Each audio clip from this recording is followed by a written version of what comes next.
Amanda's Movie Club featuring Dan. Send Help, starring Rachel McAdams and Dylan O'Brien. Now, this one was a return to form, almost like a return to the horror genre by very famous Evil Dead director Sam Raimi, one of my favourites. He directed Army of Darkness, which is arguably my favourite movie, but we won't get into that right now.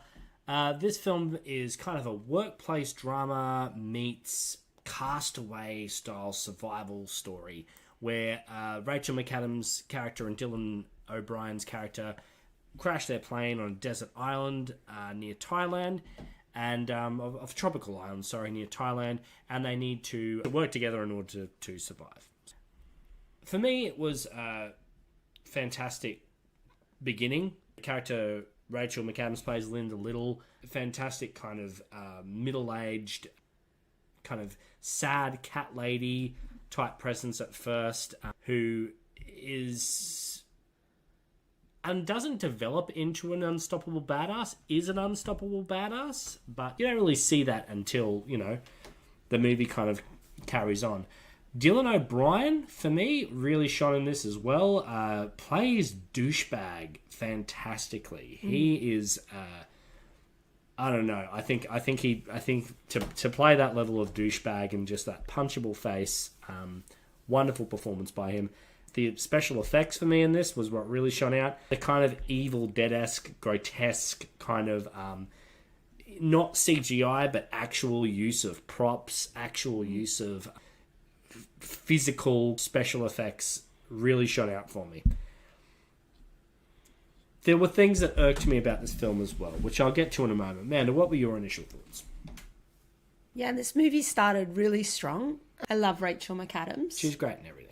I don't think I've seen a bad performance from her. And I think she often takes interesting roles, which I like about her. She takes roles in different genres. Red Eye. Yeah, and I've seen Red Eye, and I'm not a huge horror fan, but she was really good in that as well and showed vulnerabilities in that, which went beyond some of her other roles. And it took us a while to think about what it was, but we hadn't really seen Dylan O'Brien in much except the movie Love and Monsters in 2020, which is a great film, and his character in that couldn't have been more opposite to this character. His character in that was a really vulnerable, good guy. Yeah. So I really loved seeing his turn heel. Wrestling term. Love and use wrestling terms. There you go. In this role, and he did. He ate up the scenery. So I hope for him much more things. I was just double checking his filmography, and he's kind of been stuck a little bit in some kind of Teen Wolf, or is in Maze Runner. Yeah, but I hope this opens up a lot more doors for him. And I read that Rachel McAdams got this role because Sam Raimi worked with her on the Marvel film. Doctor Strangelove. Doctor Strange Love? No, Doctor Strange Love. No, Doctor Strange. Yeah, it's not Doctor Strange Love, which would be a very different kind of film. Very different. In Doctor Strange, and he said that he could see there her range and didn't think it was given an opportunity to be properly shown off and utilised. So when this came up, it was straight in. So yeah, the performances are incredible. There's sequences in it that are amazing. And I think the first half of the film, first half to 3/4, is very, very, very strong. And then I felt like they didn't trust that their material was strong enough as is. We lost our way a little bit, and it was unnecessary and sad and disappointing, because it was, as a character study and being stuck on the island and having this, getting to know these characters, getting to really be in it with those characters was the strength of the film. Yeah. And I think particularly the tension that really rose from the two characters. I think the initial kind of power play of Dylan O'Brien's character, Brad, just being completely underestimating who Linda is, and then just kind of seeing that transformation of him kind of realizing that I think it's interesting with him because there's not like a turn of like, you know, he remains a heel. Yeah, I'm using it as well, but he starts to realize that that Linda Little, Rachel McAdams' character, is not who he thought she was. Person we see in the poster screaming, holding a knife. She is a survivor, which is actually a TV show plays into her love of that TV show plays in really well for this, for the comedy element of it all. She is a survivor, and him realizing that he is way out of his depth, I think is awesome. Seeing how far that idea goes, it's like he originally realized he underestimated her, but he doesn't realize just how much he underestimated her, and I think that part of the movie plays in really well. It's cathartic to have that journey as well as a female watcher of movies or living the female experience, that she's stuck in this workplace where she has been doing good work, where she has great ideas, where her boss apparently values her, but when it comes to things for like promotion or being recognized for her hard work, it is taken by the male workers. And then when he comes in, nepotism as his father's successor, yeah, all her hard work doesn't matter. And for a lot of women out there, that probably resonates. It definitely resonates for me. I've had situations with very misogynistic bosses where I've had to kick my male co-workers under the table who I've pre-discussed things with so they could bring them up so it would be heard and listened to. So for that to be the setup is really appealing for a lot of people, I think. And to then see her in her full element and proving her worth in a way that he has to recognize is awesome. It's awesome. Do we do spoilers? Yeah, let's do spoilers. If you don't want it spoiled, stop listening right now. What got me with this one was the decision she made. Eventually, they're discovered on the island by Brad's fiance and a random boat captain that discover her. Did we say they were in an airplane that crashed? Yes, I did. Yes, yeah, and they got deserted on the island. Yeah, so they're discovered by those two individuals who haven't had any real sort of character development because they're not like essential characters in this thing. But she doesn't want to leave the island because she is she's dominant there. She's loved there, you know, not loved, sorry, but she's the alpha on that island essentially. And there's also this element of she's in love with him at this point, which for me I didn't think was necessary. I think just being the dominant one was enough, to be honest. I don't think the movie needed that aspect. And she makes a decision to kill his fiance and to lead them up the mountain to a very slippery part of the mountain. She knows it's slippery. They established it earlier in the film. And she makes the decision to murder them. It's not just her watching them slip off the cliff. When the boat captain's holding the hand of the fiance, she gives them that extra push and kills them. And for me, that killed the character. I'm sorry, Linda is a badass. You don't want to underestimate her. She will fuck you up if you mess with her, baby, you know. But she's not. She wasn't a murderer. She wasn't a murderer.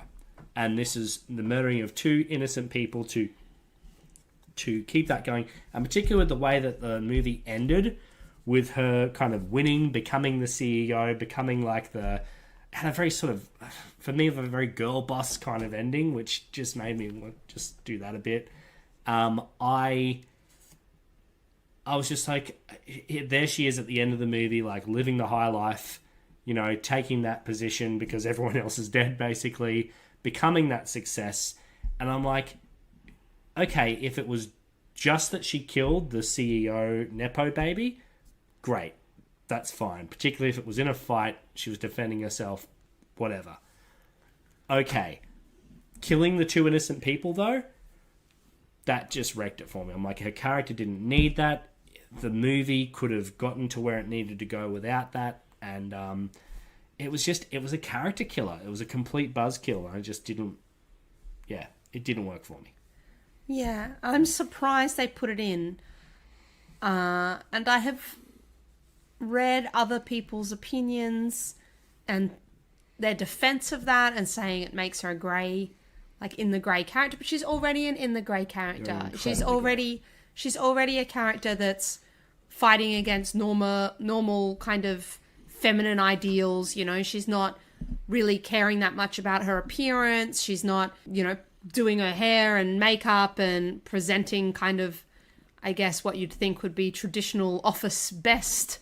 The running joke with the big ugly shoes. Yeah, she's wearing, you know, she's already a character that, and she already has a love story, which is part of, you know, when Dan says the girl boss ending, I don't like that either, because her love story in the movie, before we kind of reach this, there's one element where she's attracted to Bradley. He's bathing himself in the water, and also he starts listening to her.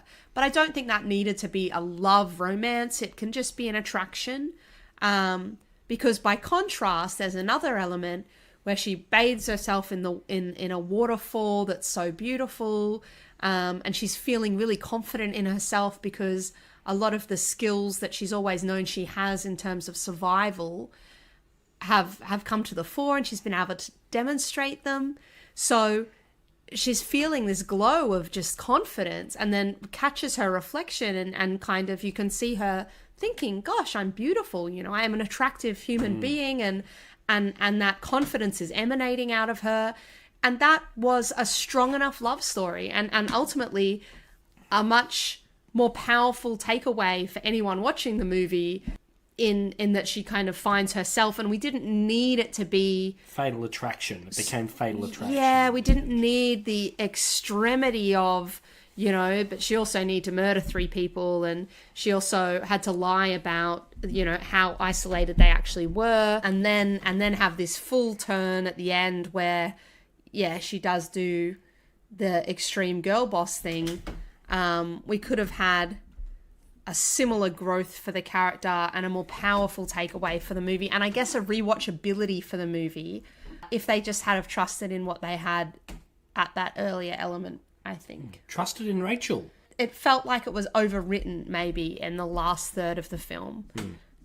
We needed less for it to be more, and I don't know if it's a movie I'd watch again with that last third. Strictly based off the ending, I wouldn't watch it again. It for me, I mean, I can tolerate I would have gone a different way with this or that, but for me, it was a movie killer. That ending for me was a movie killer. I'm like, this went from like one of my favorite movies of this genre I've seen possibly ever to, it's just Fatal Attraction again. And you know, does Fatal Attraction end in a girl boss ending where she murders lots of people? No, but what I'm saying is, like, it's Fatal Attraction is she's obsessively in love with the male character, and that's her motivation.